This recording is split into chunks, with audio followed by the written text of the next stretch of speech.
Hello, my lovely friends and fans and possibly followers. Subscribe if you like. You can wait till the end of the video and figure out if you like.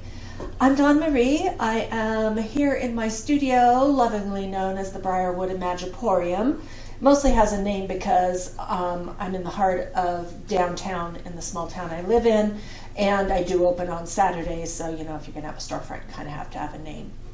But anyway, the studio is an absolute disaster. I'm working on a very big project, and then here on my work table, I started to do a page spread in my book of Light and Shadows, and that quickly turned into, well, now I need to do 4-page spreads, for which I do not have time right now. I do need to do a little magic around what's coming up this summer and kind of doing some intentional guidance on that, but not today. I have a project to finish for our local food co-op for a window display, and it's getting so far past deadline that it's embarrassing and not fair to them. So I thought I'd just instead give you a rundown. I had an open studio. We do a First Friday art walk, and last time I put out a display of different books. And people were pretty fascinated by the different things that you can do in books that you create yourself. And so I thought I'd share with you some thoughts in case you think, well, I can't make a book, I can't do that, I'm not artsy enough, whatever. Let's go through a few things and it might spark some inspiration, whether you are a maker of your own books, a journaler, whatever. I assume you're something along those lines if you've found your way to my channel. Because even though it's not meant to be specifically about art journaling, that's a very big part of what I do art-wise and magic-wise. I am a light witch, and I guess another term for what I do would be art witch. So let's just take a look. You can do books in a lot of ways. This was a notebook. Please excuse the noise. I am in the heart of downtown, and there is a truck unloading right in front of my studio, and I have a feeling they are here to install a security system for new tenants moving in next door. So this might get real loud. Hopefully I don't have to give up on filming this. Anyway, this was just a basic little black notebook, nice with real hard covers and lined pages.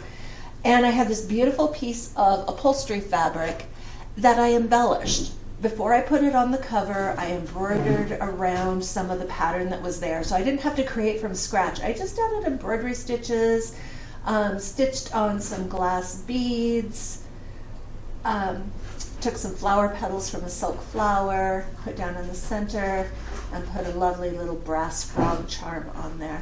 And what I did inside was just collected quotes and poetry, things like that I wanted to remember. And up towards the front, they're written in some sort of style. And this book was sitting on a table that had houseplants on it, and it got watered at some point. But, you know, we're always trying to create that coffee-stained old look. Well, this is how you do it. Leave your book on the table where your plants are and overwater them. Doggone it. So there's a lot of pages that aren't filled in. I started collecting things faster than I could get them all lettered neatly. And sometimes I want quotes for other projects. So I just started collecting quotes at various times about different topics and writing them in the back with the intention of at some point getting around to writing them up front. Typically, instead of writing them up here, I pull those quotes and use them in other projects. So you can have a book where you just collect quotes and poetry, things that you want to remember, instead of a million screenshots on your phone. Write them down or print them out and glue them down in a book of some sort. And if I were to do this again, I would have covered the spine, but I wasn't doing that at the time. This is the first book that I covered, and I just used upholstery samples to do that and some scrapbook paper on the inside. Super easy, Fabri-Tac would be my recommended glue of choice for that. Here's one. If you're like, I don't know how to create those journals and I don't know what to do, glue book. Glue book is like the cut and paste version of a coloring book. Now there are other things that you can call a glue book. Sometimes it's like an old style scrapbook where you cut out pictures of things you want and stick them in. In this case, this type of glue book was just putting pictures together that you like. And this happened to be a little sample book of paper from a printer that used to, that's the printer for the magazine that a friend and I did at one time. And they knew that we were into all sorts of paper arts, and they gave us a bunch of their paper sample books. So this is a case where I just went through all those little things that I had fussy cut out and hadn't gotten around to using. Usually I use my fussy cut stuff for things like my inspiration cards. But when I did this book, I was like, I had a full deck of inspiration cards that were generic and wasn't yet doing them for specific years or different phases, projects, things that I wanted a separate deck of cards for. So I had all these fussy cuts, and I just kind of went through and was playing mostly with color and just throwing images together. So this is just sitting around listening to an audiobook or even some of the guided meditations that if you're not good at closing your eyes and following in. Get out your scissors and do some fussy cutting. And then eventually just start putting together in little collage pages. And these are not collages with a bunch of paint and other things. It's not a mixed media thing. It's just gluing them in. And it's just easy and relaxing and no pressure. There's not a right or wrong to it. You just stick pictures together in a way that's pleasing for no reason other than it's fun to do and it's fun to occasionally flip through. And I was really surprised by how many people who were looking through the sample books that I had out were just like, they were enchanted with this idea. It's like, oh, that's what you do with all those pretty pictures if you're not really an artist who's going to do something else with them. So there's a thought. And it wouldn't have to be on a paper sampler book. That's just what I used. You can use an existing book. You can do it. You can stitch yourself up a simple 3-hole pamphlet stitch little notebook and do it that way. That's a thing. I think I'll show this one before that one. This is an altered book. I suppose I really ought to look over at my monitor once in a while and make sure you can see things with the glare. And getting into this size, I need to move over a bit. Okay. So this is an altered book that I started years ago. It was The Sword and the Stone originally, and it was falling apart. It was one of my books from childhood. It was actually my sister's book that she left behind and I ended up with. And so this was going through and covering the pages somewhat. Like I left some of the things in because I am so magic focused in my life. There's lots of imagery in this that just suits. So I went through and I covered up what didn't need to be. I work in this ever so often. I wish I would work in it more. It's kind of been languishing and gathering dust for a while. This is napkin page glued down. This was from a class I said yes to, was one of the prompts. I am the one who chooses was one of the prompts, and so played with that. This is something I really have fun doing, putting, using magazine cutouts, putting animal heads on people bodies. I call them animorphs. And then creating stories around them. It's fun just to do for the fun of it, and it can also be an inner exploration thing, like after the fact you figure out what it meant. This one, Song of My Heart, and this was again just, I started picking up imagery. I think this was the first image, and then other things started coming together. And then pretty soon it came about being about singing and actual singing, which is not something I aspire to do professionally, but to do comfortably in public. So I don't lip sync Happy Birthday. And this is an example of how I work my magic. I did start saying yes to singing, and I did take some voice lessons, and I have gotten to the point where I have a tiny bit of training and a whole lot more confidence and comfort around letting my voice out and not being so worried about it being perfect. And it's amazing how much better you sing when you're not worried about singing well.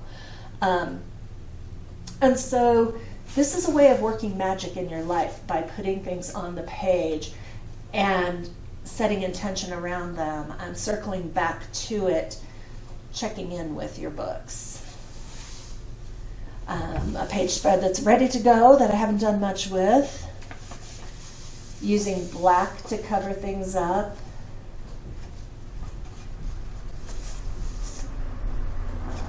Just some memory stuff. Some things about houses and homes and beauty in the home. Blank page waiting for me.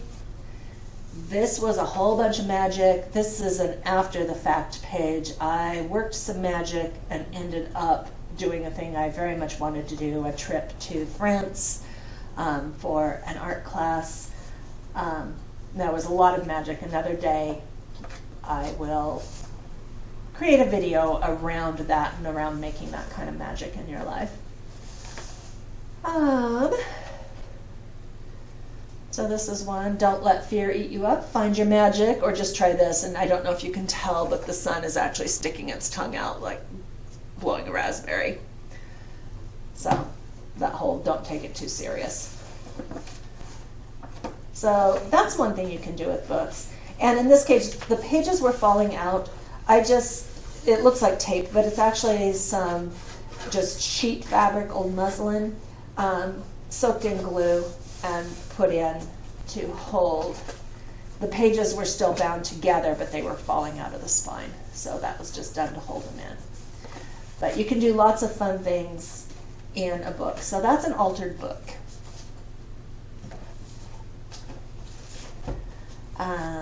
A lot of what I do is in books like this, and this is a slightly more recent one, but I started thinking I was going to let this be a display piece for a class.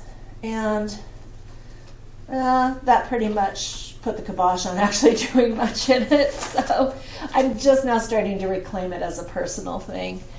This is one, I don't know if I should do a whole video on this or just explain it here.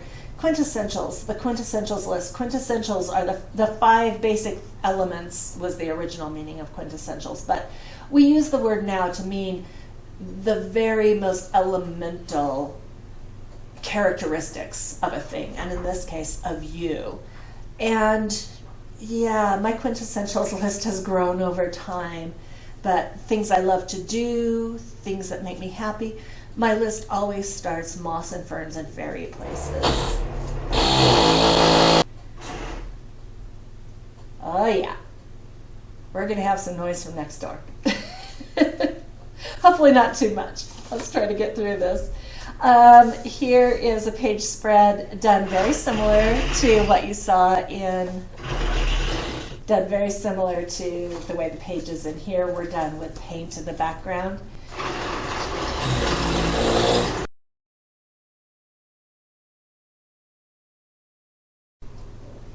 Okay, that was noisy.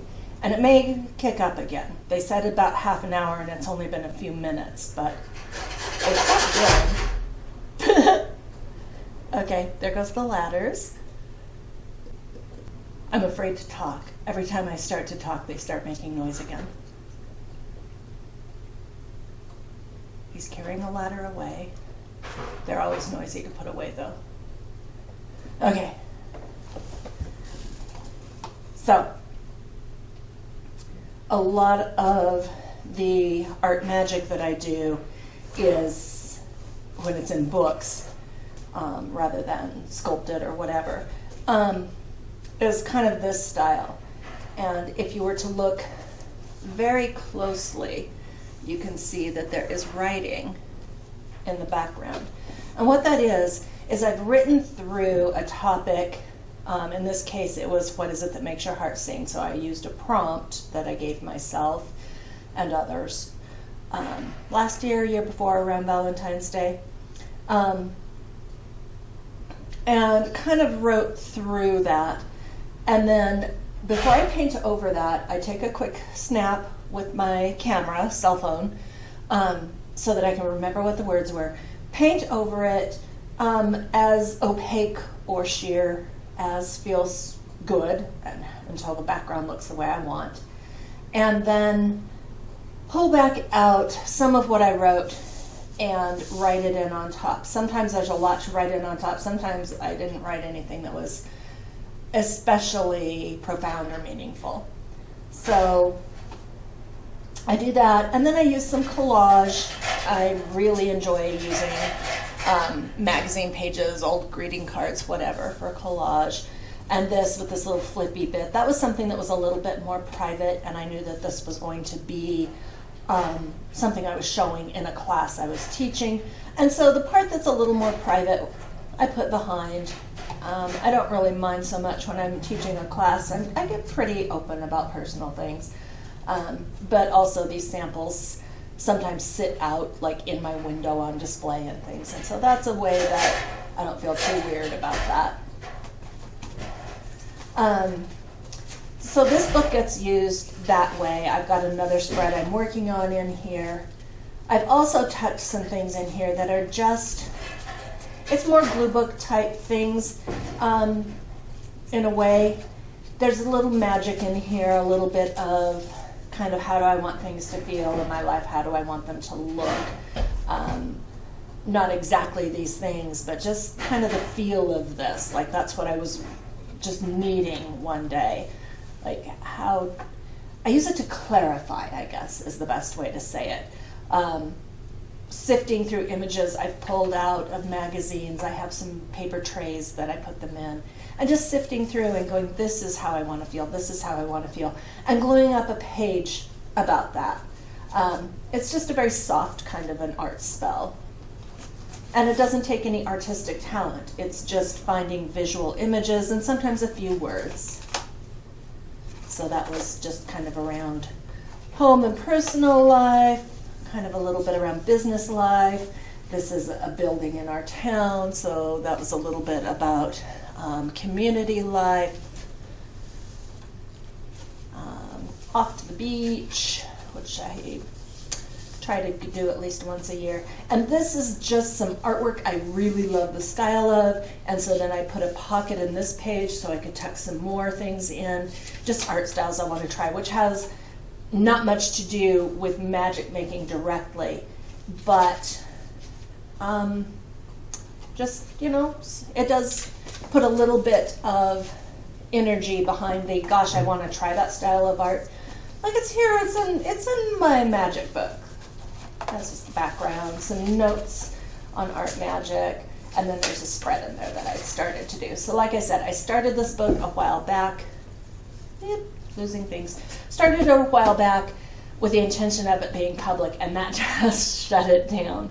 So I will probably from time to time share some things I've made in here, but I found it very difficult to film the process of doing one of those pages. So yeah, I need to set one up specifically for teaching, a spread just to teach that process.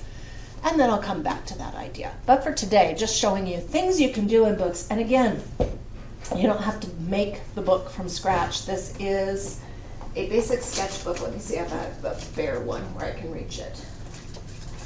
I don't see one within reach, but it's any basic sketchbook, and these happen to be the very cheapest one you can buy. They're under $5.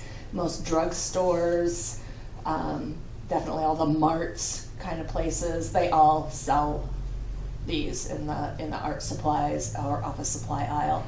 Even a lot of grocery stores will have them in that little tiny section of school supplies. They'll have a basic sketchbook. So it's that. covered in, this was scrapbook paper. You can use calendar pages. Looks like it's scrapbook paper on both sides here.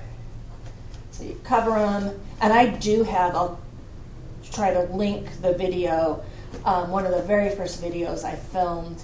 It's unedited, but it is a make-along for doing this kind of covering the book, fabric covering the spine, which is what I was saying before that I wish I had done on this book. That's what this book would look like if I had covered the spine. And it gives me an excuse to collect all those trims that, you know, I'm never going to sew them onto. I mean, how many things would I have to upholster to use all the trims I find that I love? So I buy them in small quantity, and then I can just glue them on books. So if you're a magpie for trims and fabrics, that's another place to use them, is on your books. So that's a simple covered sketchbook. And then here is a junk journal, which is kind of one of my more recent obsessions. I've made a few of these. This is the one that I'm actually filling for myself. And this is made with a cereal box, or not a cereal box, a cracker box, like one of these. This is the family size, which would have made a better size book for me to work in. This was a smaller sized box. Silly me buying a sensible sized box of crackers. I don't know what I was thinking, but anyway, you eat the crackers and then you can make a book out of it. My signatures are done with 3-hole pamphlet stitch, and there are 3 of them. And this is one where I can play with all of the fun of making pockets. And this is a little bit more of a journal. This was like the beginning of this year. So I started fresh in this book then. Pages out of magazines. Enchanted Living is where that one came from. Pockets to tuck things into. This page is going to change somewhat. Potion bottles. Usually write spells and things on the back of those. I do have a video on the potion bottles too. I will link that. It is another one that was done when I had horrible editing software, and so it is unedited. Not that I'm a great editor yet, but you know, at least I can cut some things out, like most of the noise from next door, except for the part that was kind of funny. What I've been reading, I need to catch that up. Already behind on that. Things where you can pull out, so where I want to write, I can write it on backs of things and tuck it into pockets. That's one of the fun things about junk journals, is all the pockets and flips.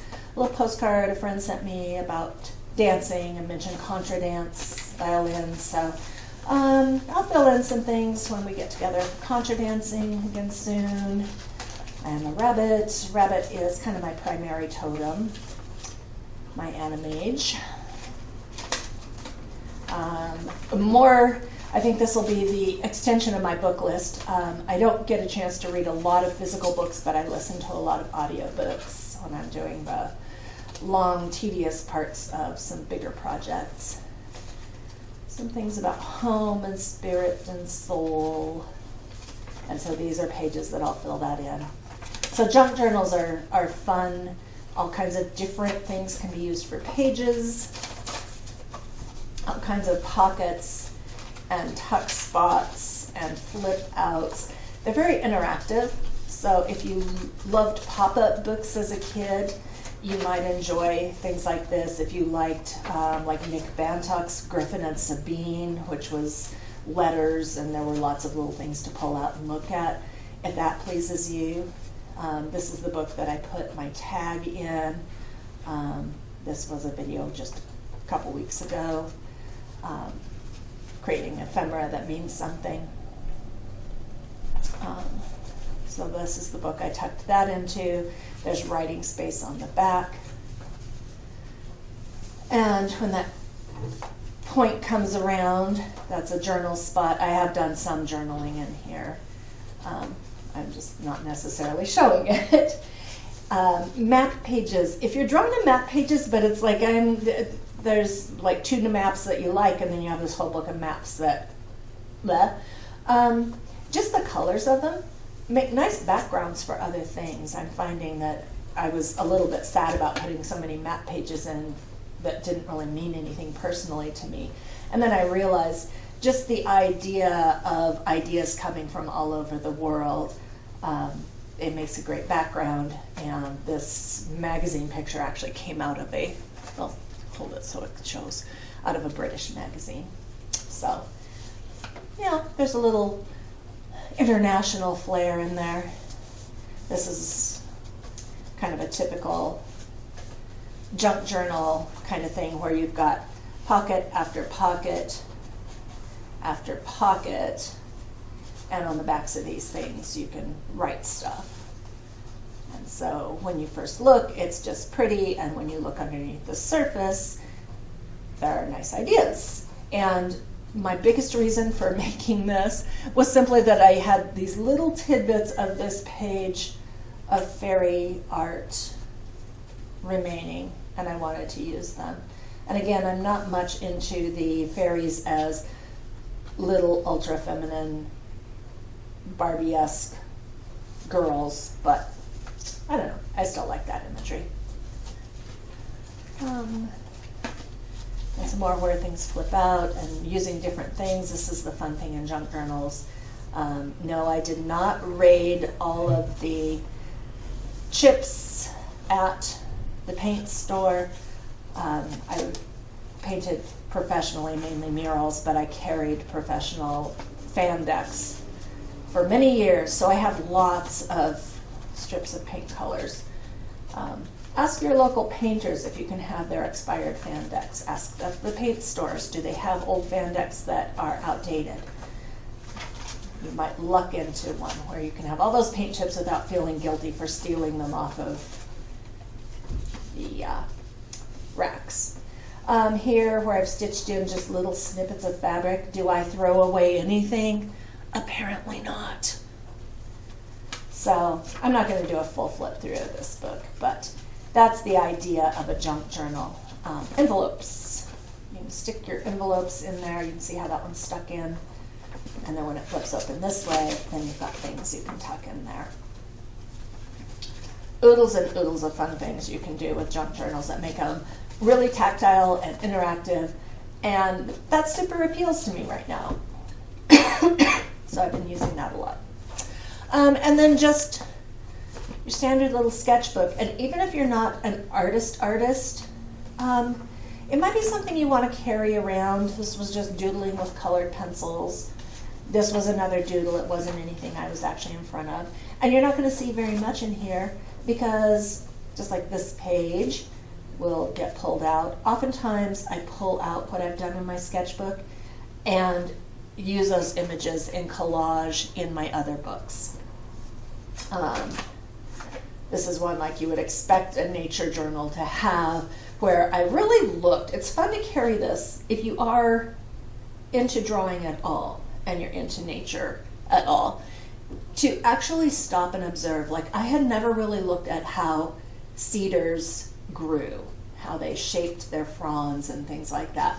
And so that was fun. And then at the same time, there were some lichens on sticks, and looking at how this lichen grew, not all one direction, but just tangly in every direction, and how big this blue-green lichen was. Like, I always think of it as being teeny tiny bits, like just this bit, but it actually had these big leafy bits to it, and I had never, as much as I love lichens and moss, I had never noticed how big it gets.